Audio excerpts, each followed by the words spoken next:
Europe 1. Sur Europe 1 à 6h18, nous parlons des écoles que lance Brigitte Macron, des écoles pour adultes sans diplôme. La première dame devrait y donner quelques cours de lettres. On en parle avec votre invité inattendu ce matin, Mathieu, un sujet d'actualité et une personnalité que l'on n'attend pas, une figure. Votre invité inattendu, c'est Bernard Pivot. Bonjour Bernard Pivot. Oui, bonjour. Alors avec vous, je voudrais que l'on parle de transmission. C'est votre virus, votre passion. Bernard Pivot, c'est une chose de savoir, d'accumuler des connaissances.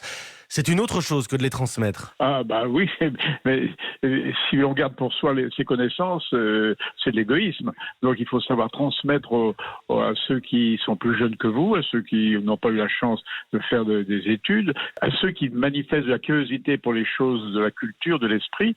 Donc il faut leur transmettre ce que l'on sait, bien entendu. Dans ces écoles dont nous parlons, dans ces classes lancées par la première dame, Brigitte Macron, elle va s'appuyer sur des personnalités. Le chef étoilé Thierry Marx, le rappeur Benji.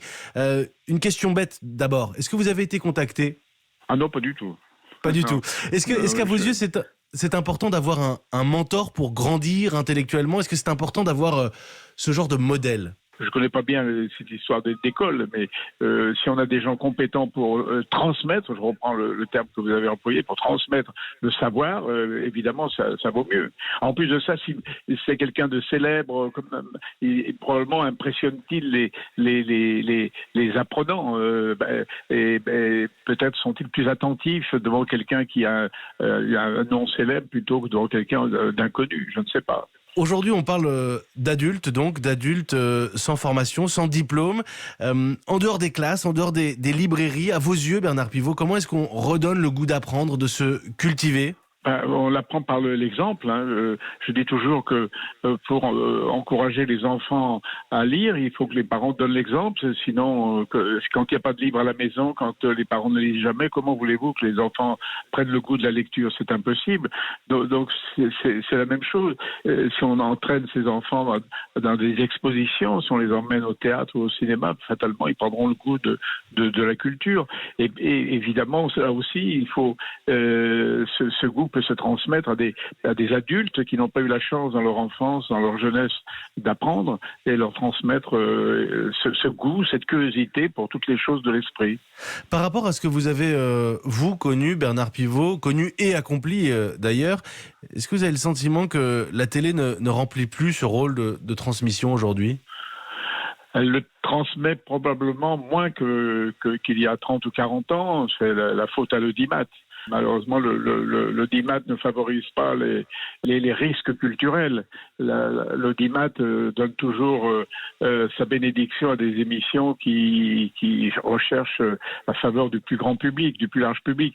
Il faut que je ne suis pas contre ces émissions, évidemment, qui sont très populaires, mais je pense que la télévision devrait, à côté, avoir un petit peu plus d'audace, être un peu plus créative, justement, dans la transmission de spectacles, pas seulement des spectacles faciles, mais un peu des spectacles compliqués, enfin qui demandent un peu d'attention de la part du public.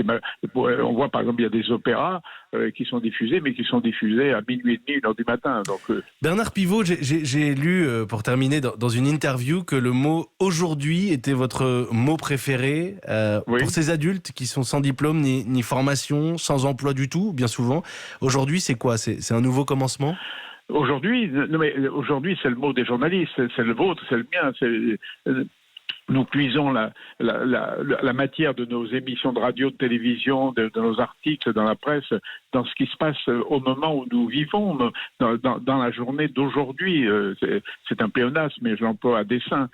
C'est la matière même de la vie. Hier, c'est déjà du passé. Demain, c'est du futur. On ne sait pas ce qui se passera. Mais aujourd'hui, c'est très agréable de se dire, le matin, on se lève, voilà une belle journée qui se présente devant nous. On va faire ceci, on va faire cela. On va tâcher de rencontrer telle personne. On se lève toujours avec l'impression de dévorer le monde, même si finalement on se contente de dévorer quelques biscottes.